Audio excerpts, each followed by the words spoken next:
अस्सलाम वालेकुम, मैं फयाज महमूद हूँ। फयाज स्पीक की नई एपिसोड के साथ इस वक्त हम इस्लामाबाद में मौजूद हैं और जिस वक्त मैं आपसे बात कर रहा हूँ, इस्लामाबाद टॉक्स ईरान और अमेरिका के दरमियान शुरू हो चुकी हैं और ये एक तारीख साज लम्हात है।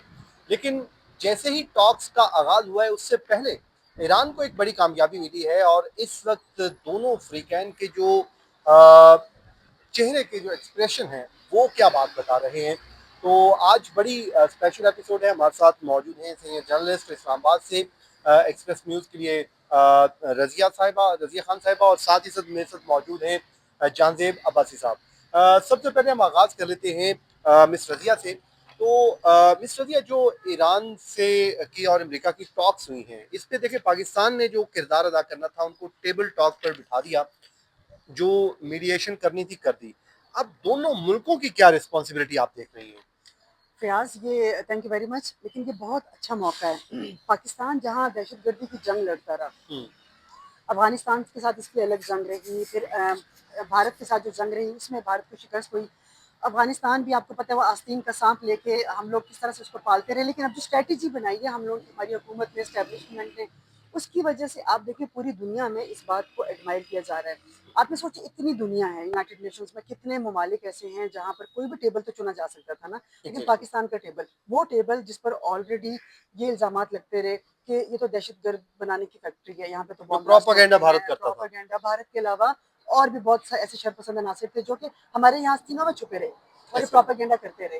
लेकिन पाकिस्तान को कितना बड़ा एजाज हासिल है कि इसी मुल्क को चुना गया कि ये आर्बिट्रेटर का काम करे। ठीक है, यहीं पर वो दोनों ममालिक को बिठाए, ईरान को बिठाए, यूएस को बिठाए, आपस में वो मुज़ाकरात करें। लेबनान ने जैसे कि खत लिखा कि हमारे मुल्क में भी जो जंग जारी है उसके हवाले से भी बात की जाए। अपना किरदार अदा ये करे। कितनी बड़ी बात है कि आप एक वो जो मशरान का जरगा होता है ना, उसमें मशरान का क्या होता है, काम होता है वो बैठता है, दो जो हरीफ होते हैं उनको बिठाया जाता है कि वो आपस में मामला तय करें। तो इस्लामाबाद इस वक्त होस्ट कर रहा है और बहुत डिग्निटी के साथ होस्ट कर रहा है। सिक्योरिटी के इंतजाम आप देख सकते हैं कितने फुल प्रूफ है। खासतौर पर आपने प्याज नोटिस किया होगा, ऑफिस आते हुए जाते हुए आपको कहीं पर रास्तों की बंदिशें और गैर मामूली किस्म की इस तरह की चीजें नहीं मिलनी होंगी। बिल्कुल क्लियर है, हम आराम से आ रहे हैं शहरी जा रहे हैं। परेशानी का सामना हो। हाँ, उनको जो सिक्योरिटी देनी थी वो रास्ते क्लियर कराने थे, वो एक खास हद तक था, लेकिन उसके बाद आपने देखा कि शहरी परेशान हुए बगैर बड़े, अगर उनको बल्कि रुकावटों का सामना भी करना पड़े तो बड़े फख्र से वो वहां पर रुकेंगे कि पाकिस्तान को इतना बड़ा एजाज आज हासिल है और दुआ है कि ये जो मुज़ाकरात हैं ये कामयाब हो, भी हो, ये ऐसे बड़ी ही है। बात होगी। अच्छा अब्बासी साहब,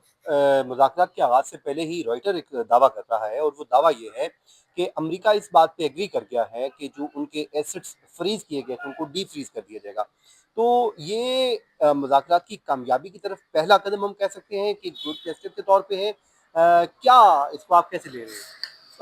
फयाज, पहले तो अगर हम इससे जो टॉक्स हैं इससे पहले की अगर हम सूरत हाल पे बात करें तो एक ओपिनियन इंटरनेशनली तो ये आता रहा है कि अमेरिकन की भी बस हो चुकी थी, या इसको आप अगर दूसरे जाविये से देखें तो ये बात भी इंटरनेशनल मीडिया रिपोर्ट करता रहा कि अमेरिका खुद कभी भी इस जंग में शामिल नहीं होना चाहता था और इसराइल की वजह से जो है वो अमेरिका इस जंग में कूदा है। अब इस सारी सूरत हाल में अगर अब तक की डेवलपमेंट की अगर बात करें तो ईरान का सबसे बड़ा जो फोकस है इस वक्त वो सिर्फ और सिर्फ मुआशी तौर के ऊपर कुछ हासिल करना है। इंटरनेशनल मीडिया ने बिलखसूस ये रिपोर्ट किया है कि जो डेलीगेशन पाकिस्तान में आया है उसमें जो इक़्तिसादी माहिरीन हैं ईरान के, उनकी भी एक बड़ी तादाद मौजूद है। उनकी जो मरकजी बैंक है उनके गवर्नर भी तो इससे ये एक इम्प्रेशन मिलता है कि ईरान जो है वो इस माइंडसेट के साथ आया है कि हमें मुआशी तौर के ऊपर कुछ ना कुछ हमने हासिल करना है। दो बुनियादी मुतालबात जो हैं वो ईरान के नज़र आ रहे हैं इब्तदा में। पहला मुतालबा ईरान का ये है कि जो लेबनान के अंदर जो सीज़ फायर है उसका इतलाक लेबनान की हद तक भी होना चाहिए। ऐसे ही है। ठीक है। दूसरा मुतालबा उनका है सेंक्शंस की हद तक कि जो हम हमारे ऊपर जो इक़्तिसादी पाबंदियाँ हैं आप उनको ख़त्म करें।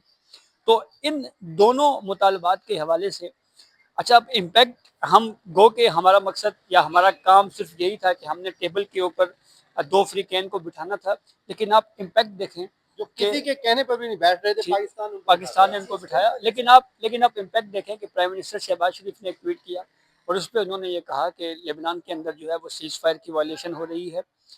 उस पर उन्होंने टैग किया सदर ट्रंप को और दीगर जो जितने भी स्टेक होल्डर्स हैं उनको। थोड़ी ही देर बाद اسرائیل کے میڈیا نے یہ رپورٹ کرنا شروع کر دیا کہ نیکسٹ ویک سے لبنان اور اسرائیل کے درمیان ٹاک شروع ہو رہی ہے. تو یہ بیسیکلی امپیکٹ تھا جو پرائم منسٹر کی طرف سے جو ٹویٹ کیا. ایک چیز جو سامنے آئی ہے وہ صرف ایک کال نہیں گئی صدر ٹرمپ کی طرف سے، بلکہ وہ کہتے ہیں ایک بڑی سخت کال تھی. اس پہ اسرائیلی میڈیا جو ہے وہ احتجاج بھی کر رہا ہے کہ یہ ہماری توہین کی گئی ہے، لیکن صدر ٹرمپ نے ان کو یہاں تک وارننگ دے دی تھی کہ اگر آپ یہ فوری جنگ بندی نہیں کریں گے تو امریکہ خود سے اناؤنس کر دے گا کہ لبنان میں سیز فائر کر دیا گیا ہے. تو میں اس پہ مزید بھی یہ ایڈ کرنا چاہوں گا کہ جہاں پہ ایران کے یہ دو بنیادی مطالبات ہیں، وہیں پہ امریکہ کی جو بنیادی ڈیمانڈ ہے وہ یہ ہے کہ ابنائے حرمز کو فوری طور کے اوپر کھول دیا جائے. تو اگر آج کی سیٹنگ میں کم از کم یہ بھی طے ہو جاتا ہے کہ ابنائے حرمز کو کھول دیا جاتا ہے اور سیز فائر کا اطلاق لبنان کی حد تک بھی کر دیا جائے تو یہ بہت بڑی ڈیولپمنٹ ہوگی. اور دوسری بات جی میں یہ کہوں کہ دوسری بات اگر آپ یہ کہیں نا جی کہ آج ہی یہ سب کچھ وائنڈ اپ ہو رہا ہے، اس کے یہ کچھ مراحل میں یہ کچھ مراحل میں ٹاکس چلنی ہیں آگے. جب دوحہ ٹاکس چل رہی تھیں طالبان سے متعلق اور امریکہ سے متعلق، اس میں مختلف راؤنڈز ہوئے، تو اب بھی ہو سکتا ہے کہ کچھ چیزیں آج مان لی جائیں، کچھ نہ ہو، اور ایک نیکسٹ راؤنڈ رکھ لیا جائے. تو اچھا ایک چیز آپ ضرور بتائیں اس پہ کہ ہم جب ان کے فیسز کو دیکھ رہے ہیں تو جے ڈی وینس نے بڑی وہ مسکرا کے نیک نیتی کے ساتھ وہ بات بھی کر رہے ہیں اور وہ کہہ رہے ہیں جی ہم نیک نیتی کے ساتھ آ رہے ہیں، جبکہ دوسری طرف سے جب ایران ہے وہ بڑا سنجیدہ سے انہوں نے ہاں ان کا وہ دیکھیں، ایک تو وہ لوز تاثر شاید نہیں دینا چاہ رہے، دوسرا وہ بچوں کو نہیں بھولے، وہ جو اسکول کے بچے تھے ان کے وہ تصاویر لے کے آئے. تو کیا لگتا ہے کہ کیا ایران یہ تاثر دینا چاہ رہے ہیں کہ ہم ٹاک کے لیے ولنگ نہیں تھے بلکہ آپ ہماری کنڈیشن پہ ٹاک کر رہے ہیں؟ آپ کو کیا لگ رہا ہے؟ ایسا ہے دیکھیں، آپ باڈی لینگویجز سے آپ کتنا زیادہ آئیڈیا لگاتے ہیں. جب دو صلح کرنے والے آمنے سامنے ہوتے ہیں، آپ ان کی باڈی لینگویج اندازہ لگاتے ہیں کہ وہ کون شیک ہینڈ کے لیے ہاتھ پہلے بڑھاتا ہے. دیکھیں سب سے پہلے تو یہ دونوں جو وفود تھے وہ اپنے اپنے سفارت خانوں میں رہے. یو ایس ایمبیسی میں جو یو ایس ڈیلیگیٹس تھے وہ وہاں پر رہے، جو ایران کے تھے وہ وہاں پر رہے. اب ان دونوں کو کسی ایک ٹیبل پہ لا کے بٹھانا، صلح کرانا اتنا سوکھا کام نہیں ہے، یہ بڑا اوکھا ہوتا ہے. یہ محلے میں لڑائی ہو جائے تو اس کو نہیں روکوا پاتے آپ. کریں کہ آپ دو ملکوں کو کس طرح سے ایک ٹیبل پہ لا کے بٹھائیں گے. اور خاص طور پہ یہ جو آپ نے بھائی صاحب ابنائے حرمز کی بات کی، اس میں جو ایران تھوڑا سا اپنا یہ شرطوں پہ کھولے گا، وہ یہ کہہ رہا ہے کہ ہمیں ڈالر فی بیرل کے حساب سے دیا جائے. وہ اس کو بھتا تو نہیں کہیں گے، لیکن ان کی چونکہ وہ راہ گزر ہے، وہ اس کے حوالے سے اگر کوئی شرط لاگو کرتے ہیں کہ اس سے پہلے اگر ہم لوگوں نے فری ٹرانزٹ وہ دیا ہوا تھا ٹیکس نا، لگانا چاہ رہے ہیں بنیادی طور لگانا پہ، چاہ رہے ہیں کہ ہماری اب وہ چنگی مانگ رہے ہیں، وہ کہہ رہے ہیں ہمیں چنگی دیں. وہ میرا خیال ہے اس لیے بھی جائز لگتا ہے بظاہر کہ انہوں نے اتنی ان کی معیشت تباہ ہوئی ہے اس عرصے میں، وہ اس معیشت کی بحالی کے لیے وہ کچھ ٹیکس اگر لگانا چاہیں گے تو یہ اب ہوگا دو طرفہ ان کے کیا مذاکرات ہوتے ہیں. اکانومی کے حال یہ دیکھیں نا، ان کو 1 کروڑ روپے کا نوٹ جاری کرنا پڑا. میرے خیال میں تو ایز پیس میکر ایک چونکہ پاکستان کے بھی وہاں ہونی چاہیے. دوسرا میں آپ کو ایک چیز بتاؤں کہ آپ تو اس کی بات کر رہے ہوں گے جس میں کہا گیا ہے کہ جو ہم نے صلح کرائی ہے اس میں ہر پاکستانی کو 30 لیٹر فری دے گا. جی نہیں وہ کسی نے اچھا ویسے لکھا تھا، انہوں نے کہا تھا کہ دیکھیں جب کوئی چودھری کروا رہا ہوتا ہے نا کسی کی صلح، تو وہ کیا کہتا ہے، اسے کہتا ہے بطور ضامن آپ یوں کریں 1 لاکھ روپے آپ دیں، 1 لاکھ مجھے دیں. تو پاکستان کو بچائیے ایران اور امریکہ سے 1 ارب ڈالر لے اور کہ ہمارے پاس بطور ضامن رکھے، پھر لڑے تو یہ ہم ضبط کر لیں گے. ایک اور چیز ہے جو اپنے وائنس کے حوالے سے بات کی نا، تو ایک چیز اگر ہم ماضی دیکھیں نا تو صدر ٹرمپ جو ہیں وہ ہمیشہ اینٹی وار رہے ہیں. آپ ان کی کمپین اٹھا کے دیکھیں، ایون مجھے یاد ہے کہ ایک الیکشن کمپین میں جو پہلی ٹرم میں ٹرمپ جب صدر بنے تو اس سے پہلے ان کی جو سی آئی اے کے ساتھ لڑائی تھی وہ بنیادی طور پہ یہی تھی. انہوں نے سی آئی اے کو ہٹ کیا اور یہ کہا کہ یہ وہی سی آئی اے ہے جو کہتی تھی کہ عراق میں نیوکلیر ویپنز ہیں. پھر وہاں سے کیا نکلا؟ تو بیسکلی اینٹی وار کے طور کے اوپر جو ہے وہ ٹرمپ جو ہے وہ ابھر کے آئے، جنگیں رکوانے کے کریڈٹ بھی لیے. جی پھر اس کے بعد نوبل انعام کے لیے بھی بات کہی جی کہ ہمیں نامینیٹ کیا جائے، بہت زیادہ موو بھی چلی. لیکن پھر اس کے بعد جو کچھ ہوا تو اس سے جو وہ سارا بیانیہ تھا یا جو ایک شہرت تھی ٹرمپ کی یا امریکہ کی، وہ متاثر ہوئی ہے. تو اب میرے خیال میں اس کو دوبارہ درست کرنے کے لیے ایک گڈ جسٹر دیا جا رہا ہے، اس لیے نائب صدر امریکہ کے یہاں پہ آئے ہیں ایک اسمائلی فیس کے ساتھ.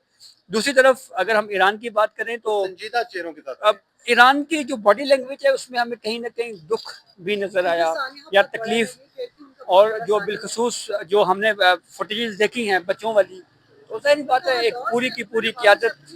جی اس طرح سے باڈی لینگویج اپنی اتنی فرینکلی فرینڈلی شو نہیں کر سکتے. امریکن دیکھیں کوئی ایک بھی امریکی شہری نہیں مرا، बिल्कुल हाँ, ऐसे। चंद इनका फौजी हैं उनके बस। इनका आप लॉस बहुत देखें, बड़ा है। और वो जैसे स्कूल के बच्चे हैं, फिर उनकी 30 के देखो करीब आज मैं पढ़ रहा था जामियात को टारगेट किया गया है। उनके और बैग्स वो कैसे क्यों किया प्लेन में गया है? लाए गए हाँ, और उनकी तस्वीर अच्छा, वो मैं सीट पढ़ रहा था बेल्ट टारगेट इसलिए किया गया कि जो उनकी कुछ यूनिवर्सिटीज ऐसी हैं जो अमेरिका और इसराइल की यूनिवर्सिटियों से बिल्कुल वो मुकाबला करती हैं, अच्छा और वो बड़ा रिसर्च उनका बड़ा अच्छा नो ज़बरदस्त डाउट काम था। बिल्कुल और बिल्कुल शायद ऐसे इस वजह से वो कहते हैं कि उनको खुसूसी तौर पे टारगेट किया गया कि इनके एजुकेशनल जो इंफ्रास्ट्रक्चर है उसको भी टारगेट किया जाए। आखिर पे हम बात कर लेते हैं जो पाकिस्तान का रोल है, बीइंग अ पाकिस्तानी, चले हम जर्नलिस्ट नज़र हम तो एक वो बात कर रहे हैं, इस वक्त आपकी अपनी फीलिंग्स क्या हैं? बेहतरीन फयाज। आप सोचें कि आपने रील्स देखी है पासपोर्ट लेके ना, आप क्यों पासपोर्ट लहरा लहरा के सारे जा रहे हैं पाकिस्तानी पासपोर्ट, क्योंकि वो जो अपनी आर्बिट्रेशन है ना कि पाकिस्तान की वो होस्ट कर रहे हैं। हम्म, इसके अलावा देखिए हमारी मीशत के लिहाज से, हमारी सिक्योरिटी के लिहाज से आप इतना आप पावरफुल किस्म का मैसेज दे रहे हैं पूरी दुनिया को कि इतने हाई डेलीगेट्स आप पाकिस्तान में आके मुज़ाकरात कर रहे हैं। ऐसे ही ये है। बहुत बड़ी बात है। अब पाकिस्तानी होने के नाते फख्र का तो मुकाम है बहुत है। अगर हम लोग इस चीज़ से बालत है कि हुकूमत का क्या रोल है, हुकूमत कौन सी है, हाँ, नहीं नहीं, वो इस्टेब्लिशमेंट का क्या रोल है, उनके आपस में इत्तेफाक देखिए, लेकिन देखिए एक ही पेज पर होना सबसे बड़ी बात ये होती है। पाकिस्तान की इतनी बड़ी कामयाबी, आप इसका अंदाजा ये लगा रहे हैं कि हमारे जो पड़ोस में इस टाइम जो सफ़े मातम बिछा हुआ है उसको वो तो मैं किस बात ही नहीं तरह का करना वो चाहती। उसमें तो प्रोपेगेंडा कर रहे अपने हैं। यूएस तो डेलीगेट्स जो उस पे आ रहे हैं हाँ, प्रोग्राम में शिरकत करें, वो उनको बुलशिट कर रहे वो हैं कि आपने उनको क्या बात बुलशिट कर कर रहे हैं। तो आखिर पे आप भी जी अपना क्या मैसेज देंगे, और खासकर जो हमारे पड़ोसी मुल्क के मीडिया को जो जिस तरीके से वो पहले 9 मई को जो झूठा साबित हुआ, जब 9-10 मई को या मई की वार में, और अब किस तरीके से वो झूठा साबित हो रहे हैं, मतलब दुनिया में वो मजाक बन के रह गए हैं। देखिए मीडिया तो इंडियन मीडिया तो अपनी क्रेडिबिलिटी बिल्कुल ख़त्म कर चुका है। हाँ और बिल्कुल उस वक्त जब उन्होंने कहा था जी कि लाहौर की बंदरगाह के ऊपर जो है ना वो भारत ने हमला कर दिया है, तो वो उस वक्त ही उनका मीडिया जो है वो पूरी दुनिया में एक्सपोज हो गया था। ऐसे ही है। दूसरी तरफ अगर हम ये बात करें तो एक चीज़ जो हमने सहाफ़त में ये चीज़ देखी कि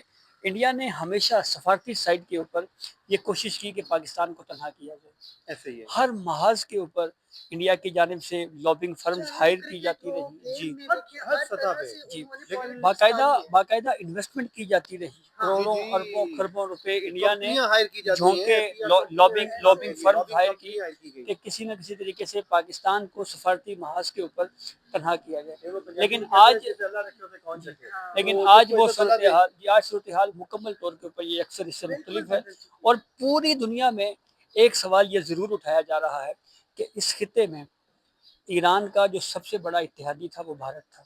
ऐसे ही है। तो वो भारत कहाँ पे है? और ये सवाल इंडिया की जो कांग्रेस पार्टी है, राहुल गांधी भी पूछ रहे हैं। वो इवन पार्लियामेंट में भी खड़े होकर ये बात पूछ रहे हैं कि जनाब हम थे सबसे बड़े इत्तेहादी, इस पूरे प्रोसेस में हम किधर हैं? हम कहीं नहीं और है। वो कहीं पे चलें, नहीं। चलें जी, गुड लक करते हैं हम ईरान और अमेरिका को, और उम्मीद करते हैं कि यहाँ से वो खुशगवार यादों के साथ वापस जाएंगे और दुनिया का अमन वो वापस लौटाएगा। मुझे इजाज़त दीजिए अपनी बड़े ज़बरदस्त गेस्टों के साथ। अल्लाह हाफिज़।